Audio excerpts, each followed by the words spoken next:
Okay, this came up in class today, so I wanted to go a little bit more in depth on it. And it had to do with sound in yoga and using music, and why I don't use music, and different ways I think that it's beneficial to use music, and other aspects about the way that the body receives music that give me the information that I don't, as to why I don't. Because people sometimes do ask because they're very accustomed to, music being commonly used. So I'd like to refer to two Russians because they definitely influenced my understanding of that. And the first is the ballet dancer Rudolf Nureyev. Now, he danced way into his age. I mean, like, he didn't stop dancing. He danced for a very long time, much longer into his older age than people would have expected him to do, especially at the level that he was still able to produce the good movements. And one of the reasons that he credits to being able to do that is that he received daily massages.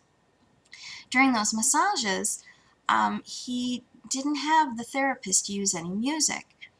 And it was once asked of him, why did he not want music during his massage? And I don't think the question was asked by the massage therapist, who of course knew, but he explained that he only liked to hear the sound of the therapist's hands over his skin. And I was always very struck by that statement, not only for the beauty and simplicity of it, but because it really encapsulates the idea of the quietness that happens during massage and being able to really relax during that and not have any other noises around but the sound of the hand on the skin and your own breath.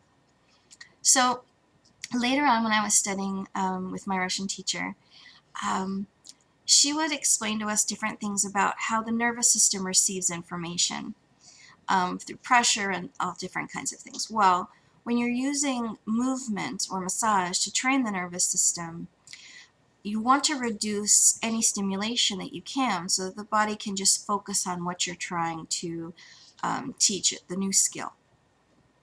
Extra sounds around you will become distracting, and it's considered sort of, to say, a low level or a small grade of a form of irritation. Now, it's not to the point where it's going to, introduce cortisol. You're not going to be stressing yourself out. But obviously, if it was like a hard driving loud music, yeah, it would, because you certainly can't relax in the middle of, a big street where there's lots of sound. But even those low level noises, just little things around you, can kind of be distracting and they can become irritating. So the idea of not having music on, even when it's something that's quite relaxing at the outset, gone too long over time, it becomes an irritant.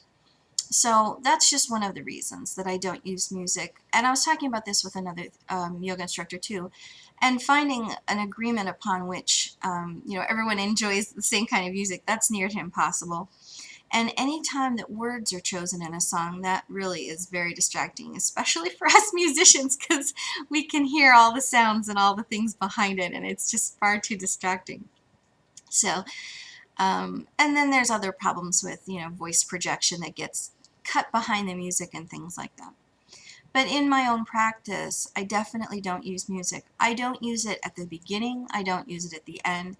But if you did want to use music, those would be the times I would suggest. But right in the center of your practice, when you're really focusing and working towards your movements, if you have music on, it's going to change your heartbeat, and it's also going to change the way that you're moving. And you're no longer going to be able to listen to what your breath is doing to know how you should move your next movement.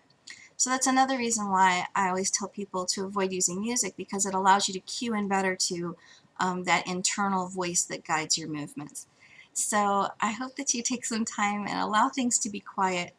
A lot of times, especially in this culture, we always have the radio on, or we always have the TV on, or we always have something on that's noisy. Having time where there's no noise at all can be relaxing in and of itself, whether you're doing yoga or not. So those are my talk on sound in yoga, and I hope that, yeah, you'll have some soundless times in your day. And bright blessings. Take care.